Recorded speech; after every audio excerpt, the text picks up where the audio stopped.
I had rented a small off-grid cabin for the weekend, hidden deep in a national forest. There was no electricity, no running water, just a lantern, a fire pit, and a hand pump well about 50 yards from the cabin. It only had a single-room wooden cabin with a wood stove, a twin-sized bed, and a small porch overlooking the dense tree line. The nearest town was 40 miles away, and the last stretch of road leading to the cabin was a narrow, overgrown dirt path, barely wide enough for my truck. It was exactly the kind of isolation I was looking for. I arrived around mid-afternoon. The sun was hanging low in the sky.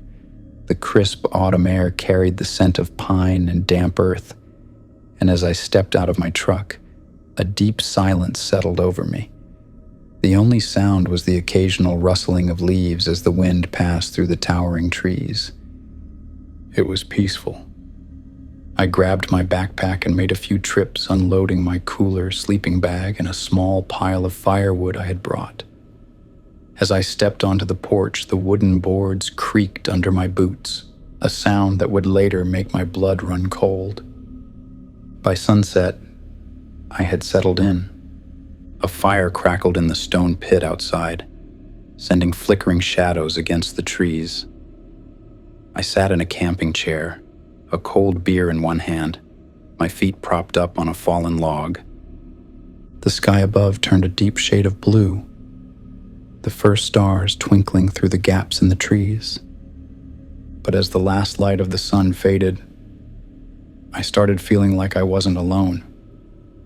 At first, I thought I was just getting in my own head, but as darkness fully set in, the feeling got worse.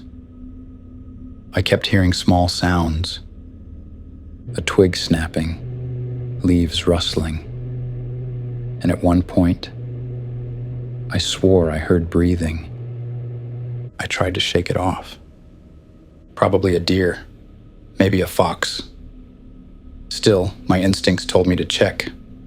I grabbed my flashlight and aimed it into the woods. The beam cut through the darkness, illuminating nothing but tree trunks and underbrush.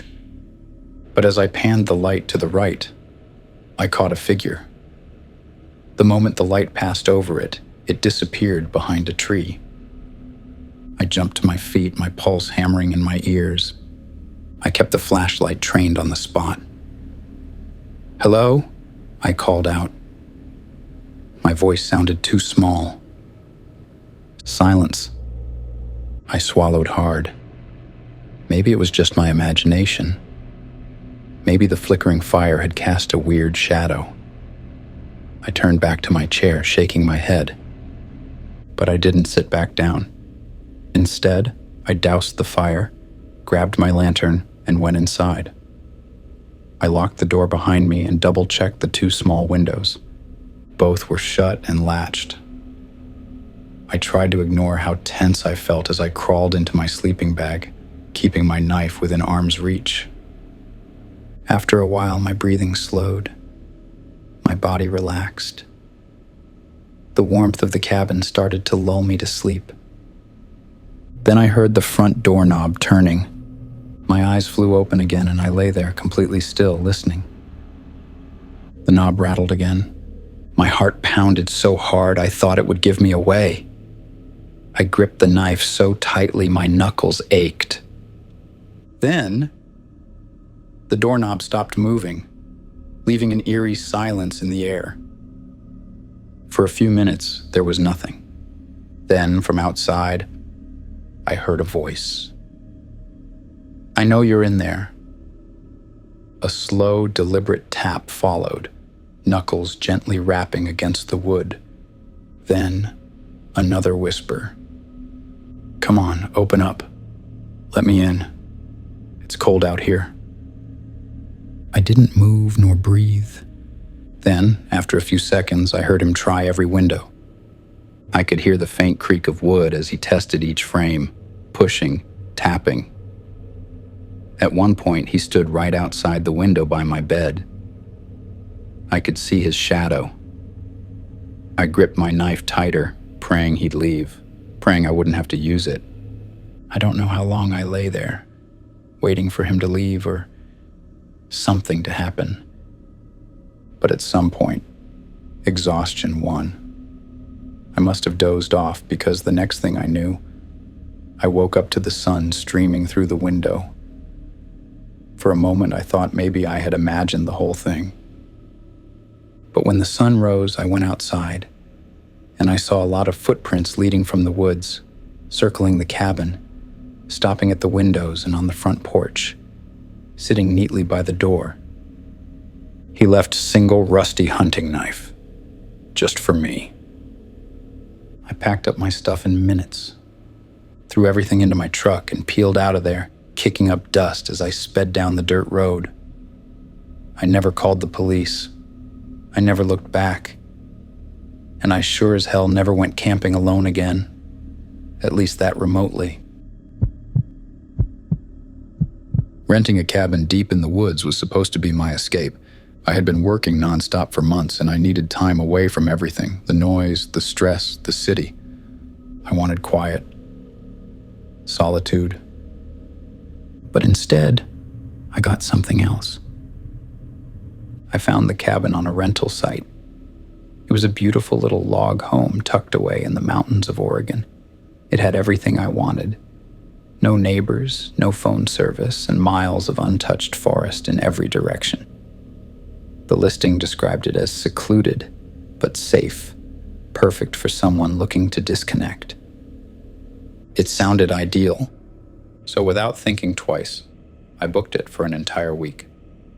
I had no idea I'd be leaving 3 days early. The first day was exactly what I hoped for. The drive in was long, the dirt road winding through dense pine trees, sunlight breaking through in golden patches. The cabin itself was small but charming, nestled in a clearing at the base of a hill with a tiny porch overlooking a river. The silence was so deep I could hear every leaf rustle, every branch sway in the wind. I felt like I could finally breathe. I spent the first evening with a book on the porch, listening to the sounds of the forest. For the first time in months, I wasn't stressed. I had no idea what was coming. That night, I woke up to a whistling noise. Faint, distant, but somewhere outside the cabin. At first, I thought it was the wind through the trees. But then in the middle of the tune, it stopped. Like whoever was making it had just paused. I held my breath, my heart suddenly pounding. Then, after a long silence, it started again. But this time, it was closer. I sat up in bed, my skin prickling. The whistling wasn't coming from the wind. It was coming from a person. Someone was out there, deep in the woods, whistling in the dark. I just sat there listening as the tune drifted closer. And then, as suddenly as it had started, it stopped. This time the silence felt wrong, like whoever was making it had just found what they were looking for. I stayed awake for hours, listening, but the whistling never came back. Eventually, I convinced myself it was probably just a hiker passing through. I was deep in the woods. Maybe I wasn't as alone as I thought. I barely slept that night. The next morning, I decided to take a walk. I followed a narrow dirt path down to the river, my skin still crawling from the night before. The forest felt different in the daylight. Still, quiet, untouched. But as I walked along the water, something made me stop cold. On the opposite bank, about 30 feet away, someone had built a small wooden structure. It wasn't a house. It wasn't a shed. It looked like a hunting blind. And facing directly toward it, nailed into a tree, was a trail camera, pointed straight at my cabin. I felt my stomach twist. I hadn't seen another house for miles when I drove in. Whoever had built that thing was deep in the woods, just watching. I turned and walked back fast, my heart hammering harder with every step. When I reached the clearing, I stopped in my tracks. The woodpile I had stacked near the porch the night before? Someone had moved it, and I knew I hadn't touched it. And there was no wind strong enough to scatter thick logs like that. I immediately packed my bag, threw everything into my car, and drove as fast as I could down that dirt road. I checked my mirror constantly, expecting to see something behind me. I drove straight to the nearest town, stopping at a small gas station off the highway. The cashier was an older guy, probably in his 60s. I told him about the cabin, and his face changed immediately. He leaned in, lowering his voice. "You rented the old Myers place, didn't you?" I frowned. "I think so." "Why?" He sighed, rubbing his jaw. "Those woods have people in them," he said. "People that don't like visitors." I stared at him. "People?" I repeated. "Like hunters?" He shook his head. "Number like neighbors?" I asked him what he meant, but he just shook his head again. Said it was best to leave it alone. I never got any more details. I never called the cops. And I never went back for my deposit. Instead, I just disputed the charge on my card. This happened about 5 years ago. A friend of mine, Nate, owned a tiny, off-grid hunting cabin in the mountains of Montana. It was nothing fancy, just a one-room shack with a wood stove, no electricity, and a single cot pushed up against the wall. He used it during hunting season, but the rest of the year, it just sat out there, empty. I had been going through a rough time, and Nate, knowing I liked the outdoors, offered me the cabin for a long weekend. "Go clear your head," he said. It sounded like exactly what I needed. I arrived in the late afternoon, the mountains towering in the distance. The air was crisp and cool.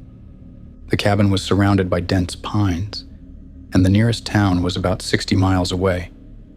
The drive-in was rough. It was full of long stretches of empty dirt road, barely wide enough for my truck, twisting through the forest.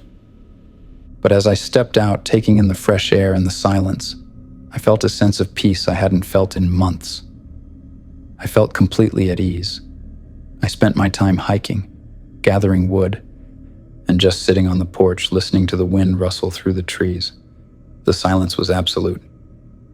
It started with a sound, a long, low howl far off in the distance. It sent a chill down my spine, but I ignored it. Wolves were common in the area, and I figured they were just passing through. I tried to focus on the fire, the warmth of the flames pushing back against the night.